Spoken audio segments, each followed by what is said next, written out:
son? Oh, yeah. Yeah, we're learning every day. Yeah, I know, because I watched Hawk go through it. Yeah. And it's like, yes, no, no, no, no, no, and then, just... Kindergarten's been life-giving, though. Isn't it awesome? I think that's great. He's coming alive. Yeah. All right, testing 1 2, testing 1 2. Go ahead, say hello. Hello, test, test, test. We're good. Okay. You ready, And then here's what I would love from you. Like when I'm done with the 5, maybe as you are listening, maybe you can conclude it with some questions, some wrap up. As a parent who's been there, done that, I think you've got some street cred with a lot of the parents who are listening that maybe I don't. Well, we'll just do it like we usually do, and that's... I love it. Good. We've always ended up with a pretty good show. You've done a great job for us. Well, you're awesome. Thank you. You ready? Yes, ma'am. Hey, good morning. This is Heidi Aiken with Tim Wadsworth of North Hills Church in Taylor. You're a student pastor there. Yep, student pastor at North Hills. Glad to have you here. Thank you. What does a student pastor do? Oh, good grief. We get that question a lot. Believe it or not, we don't play Chubby Bunny with kids, and we don't just play video games and drink pizza and soda all day. Pretty much the easiest way I can answer that question, 3 main things I do is I build a leadership team of adults who pour in to the students. I partner with mom and dad, and we come alongside them and serve them the best that we can. And then the third thing is I try and integrate those students into the church. So the last thing we want to do is make a moose lodge for these students. The last thing we want to do is isolate them from the church. I'm kind of their advocate. I disciple them, I teach them, I love them, but the greatest way I can do that, especially in our youth group over at North Hills, we have about 250 kids, and there's one of me. So my biggest goal is, hey, we have a lot of adults in our church who can partner with us to love these kids, then we can partner with mom and dad, because here's the deal, we cannot out-teach what they teach. They have them Monday, Tuesday, Wednesday, Thursday, Friday, Saturday, almost all day Sunday. We get them on Sunday nights for an hour and a half. And that's if they come every Sunday. So some kids, if they're batting 500, I only get them for 3 hours a month, which is tough. So we have to be really proactive on partnering with mom and dad. Now, what ages are we talking about? Yes, so we are middle school and high school. We are 7th through 8th grade for middle school, and then 9th through 12th for high school. That would seem like a very challenging job to keep them interested with so many other things going on in their lives. It is. Here's the key to effective student ministry is longevity in the student pastor. And he has to duplicate himself. So a lot of student pastors, unfortunately, are in the gig for maybe a year or two, and then they move on to a different church, maybe where they can get better pay or different stuff for their career.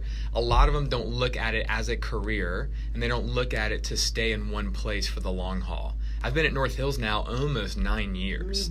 And as a 33-year-old, there's been a lot of years of just building relationships, getting to know these kids, and that is the key, is just to get to know them, figure out what they're like, how can we show them that we love them, and how can we help them grow. So if a child is at their own junior high or high school and says, hey, you might not go to North Hills Church, but I'd like for you to join me, or we hang out and do cool things on Sunday night, why don't you get your parents to drop by? Do you have to have a parent involved? Can you just bring your friend who's in school with you? How do you get people involved? Great question. We have so many kids who come on Sunday nights to North Hills, and our ministry is called Alive Student Ministry. You can learn so much about us on alivestudentministry.com, but any kid can come, no parent participation, although we welcome it. Like if a parent wants to come upstairs and just check it out, I think that's wise for a parent to kind of be like, who are these people? What are they teaching you? And what are you doing? The good news is we are outgrowing our space. So one of the things we did was we stream live. So if you follow us on Instagram at Alive Greenville, and then Facebook, Alive Student Ministry, we go live every Sunday night. So even if you can't make it physically, you can tune in, you can listen to the teaching, you can see what we're doing, and it might give parents a better taste in their mouth about sending their kid. But kids don't need their mom or dad to be involved just so they can come. We have a lot of kids who go to different churches on Sunday, but say their youth group meets on Wednesday night, and they have football practice and they can't make it, they come to us on Sunday nights. What's the benefit of being in a student group? Okay, I'm so happy that you asked that. I actually have 5 things that are kind of the benefits of getting your kid involved in youth group. And the reality is we have thousands and thousands and thousands of teenagers in Greenville that are plugged in to youth groups. I mean, think of New Spring Church right up the street. Their youth group is bigger than 90% of churches in America. I mean, their youth group is in the thousands. Mm-hmm. Grace Church is another church that we love. They're a multi-site campus church. I mean, kids are plugged in. Brookwood Church in Simpsonville, incredible youth group. Springwell Church on Wade Hampton. I mean, North Hills can go on and on and on about, and that's what's so cool is we're all friends. All the students. Not a competition. Not a competition at all. All on the same team. Make so the kids' lives easier, better, for your parents' lives too. Absolutely. So 5 things that we think would be so wise for a parent to consider with a youth group. Here are the benefits that come with getting your kid involved, and I'm going to fly. Okay, so here's number 1. Teenagers need models and mentors. Models and mentors. And as parents, you need to be that not only for your kid, but you also need to find people to speak in to your kid constantly. So I have 2 kids, 5 years old and 2 years old. Okay, so I don't have teenagers yet, but even now, what I'm doing is I'm finding people they love and they respect, and I'm winning them behind the scenes, and I'm saying, hey, will you come? And I more do this with like my brother. So Uncle Matt, I go to Uncle Matt and say, hey, Judah really looks up to you. Would you take him out for a donut once a week and just instill in him everything we're trying to instill? See, there's the partnership. Yeah. Or I go to my mom. Hey, Mom, it means so much if you would do this with Judah. So I don't just sit back and expect others to know that's what I expect. I'm going out and finding people who can speak in to my kid. And that's one huge thing a youth group offers. So we have about 250 kids, 300, somewhere in between there. I have 90 adult leaders who are amazing, who love Jesus. And side note, all have been background checked, child safety policy. Like, these are adults who we have a good pulse on, that these are people who are above approach, that our church has vetted. They're members of our church. So not only are they members of our church, they've gone through child safety, which has taken many weeks to go through. Then they go through 5 weeks of training with me on the proper discipleship method that we want to see. These adults are not coming with their agenda in mind. They're coming with my agenda in mind, and they're executing that. And that's another thing you can learn at alivestudentministry.com about why do we exist? What's the purpose of gathering? But one huge benefit is teenagers need models and they need mentors. Why do you think kids who play football or baseball love their coaches? It's because they modeled for them, they mentored them. But a lot of kids, if they're not athletic, don't get that. Or if they don't make the team, or if they don't have that one teacher that they love. My goal every day when I wake up is to find the best adults to pour into these kids. So I hope parents are listening and they're like, I need help. I want someone to come alongside and partner with me. There's many things I've told my 5-year-old, and he doesn't listen. But then Uncle Matt says the same thing, and Judah listens. And isn't that the truth? It blows my mind. Yeah. Teenagers are the same way. So there needs to be a partnership. You need to go on behalf of your children and find great people to speak into your children. Number 2, teenagers need community. They need community outside of school. God's word is really clear. It complements this. I mean, it says, as iron sharpens iron, so one man sharpens another. So community is so big, and I know we mentioned off air about how we're the most connected, technologically, generation of all kind, of all time. Yet I think we're the most loneliest. I think we're the most depressed. I think we're the most lethargic. We need community. We need each other, and that is something that we can give outside of school that I think will really boost the confidence and the mood level of teenagers. So I think youth group is also a place where teenagers can discover their spiritual giftings and begin to use it to serve others. So here's what's big. It's not community just to find more friends. It's not community just to feel better about yourself. One benefit of coming to a youth group is we're going to help them understand how God has created them. And then we're going to help teenagers think that life is not all about you. Now we're going to serve others. Statistics show across the board that if you wake up every morning and you don't have you, yourself, myself, me, myself, and I in mind, and you have others in mind, and you serve, statistics show about how it makes your mood go up. It fights anxiety, depression, all of these things. Gives you purpose. And we're going to hit that in point number 3. Yeah, teenagers need mission. They need a purpose. I mean, Jesus said it himself. Jesus said, I didn't come to be served, but to serve, and to give my life up a ransom for many. So we need to teach these kids that life is not about them. It's about loving others. So many times we think if we don't look out for number 1, we step in number 2. Have you ever heard that? So we're helping them know that that's a lie. It's all about loving your neighbor, serving. It also opens up your eyes to what it is you might be interested in for the rest of your life too. What interests you? What excites you? Where is your passion? And it's really tough when you're talking to somebody and they look at you, especially you and I, we found our passion. Yeah. Well, how did you find it? I mean, how do you know what it is you want to do? By exposing yourself to other people who are going to want to nurture you and help you. Yeah. And then all of a sudden you're like, ooh, I kind of like that. Yes. And I think it's okay to get into something and realize you don't like it. Yeah, I mean, sometimes we wait to do that in internship world. When you're a sophomore, junior in college, give it a shot. See if you like it, and if you don't, try something else. Yeah, it's funny because someone had said to me one time, how did you find your job? I said, well, I just decided all those things I didn't want to do, and then kind of ventured out to see what I did like. Yeah, and I'm sure you had people around you that told you you weren't a failure. Like even the dead ends sometimes are the greatest, launch into something new. When you hear someone say, well, that just didn't work out, it's okay. Yeah. Yeah. Love it. It opens you up to something else. So I love what you said, Heidi, about teenagers need purpose. They need a mission. What's their role? What's their place? And I think I said this a few months ago when I was with you last about we are not raising children. We're raising the future men and women of the next generation. We are not here to raise kids. I know we always say, I'm here, I'm raising children. No, we're raising men and women. And so one of the greatest things we can do is help them now understand their place and their role. It's not just to be quiet, don't bother us, keep your questions to yourself, and get good grades.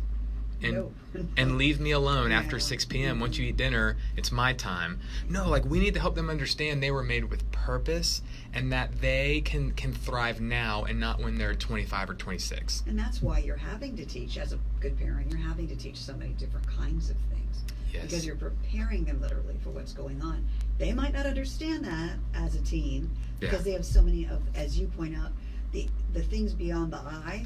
The me. Yes. It's hard to see beyond that sometimes. Yes. And this is what we do at Alive, student ministry.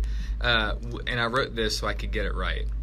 I wrote, teenagers need to be challenged with the mission to reach their peers with the good news of Jesus in a loving and contagious way. So we obviously believe in the teachings and the work of Jesus, but what we're doing is we're looking at these students and we're saying, no matter how God has made you, no matter what school you're at, no matter if your family is broken, no matter what cards you've been dealt, it doesn't affect the mission. It doesn't affect your calling.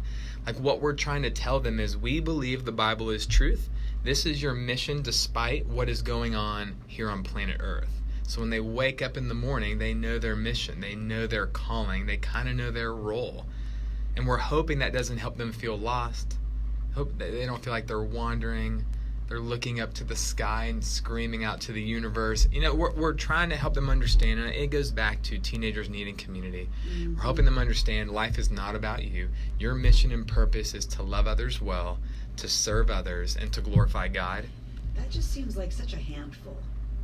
And I think meeting on a Sunday, having other people who feel like you do, having those parents who understand, and mentors and models in your life will help simplify that a lot. Yeah, and that's why we encourage parents to really make these types of gatherings a priority.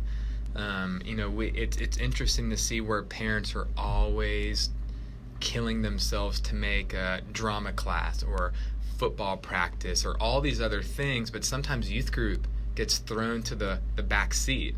And we're saying, no, this is so important. It's not just another thing. We need to think as coaches for our parents the importancy.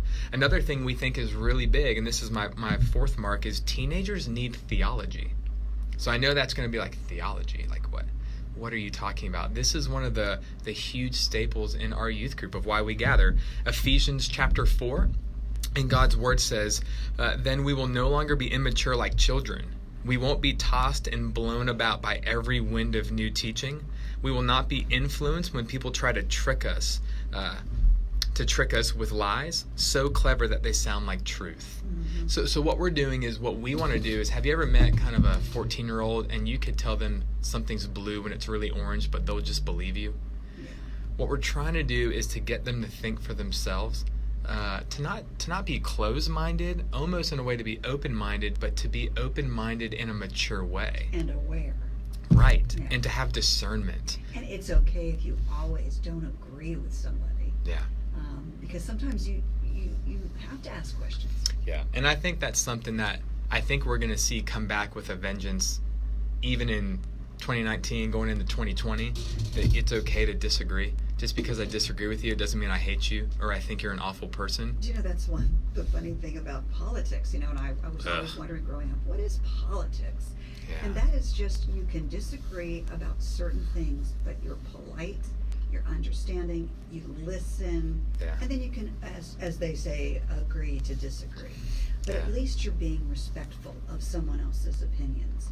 And just don't shut them down. Don't call them names. Don't just kick them out of your circle. You've got to listen, because that's really how we're all going to benefit by listening. Yeah. People will always remember how you made them feel. Mm-hmm.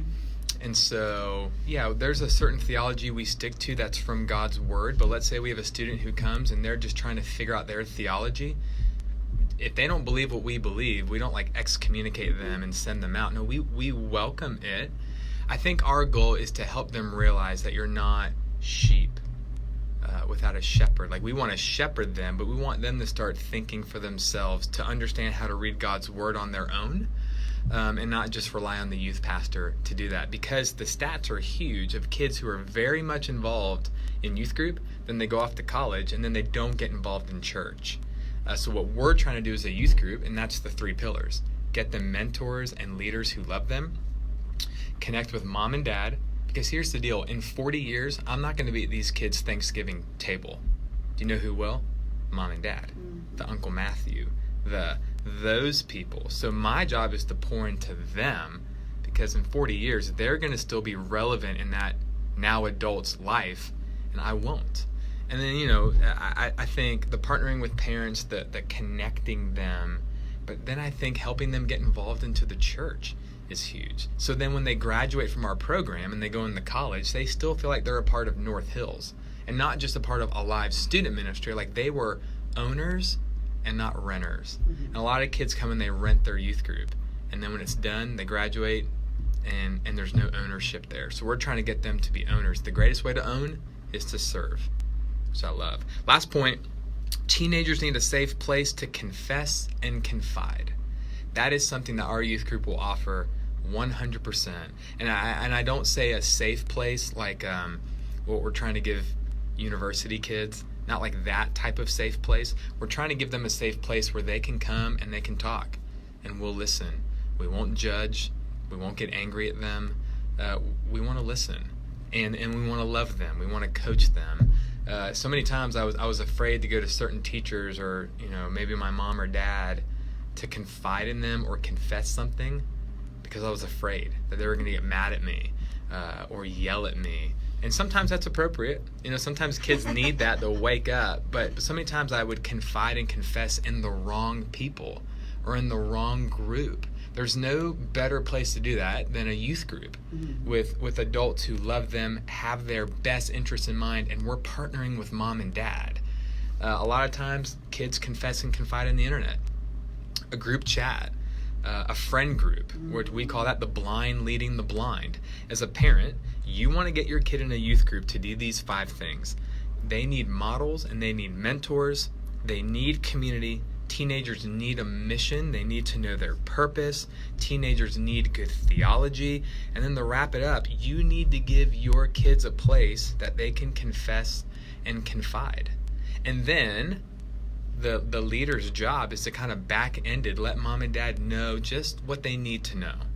But if there's a partnership there, then we can help coach their kids together.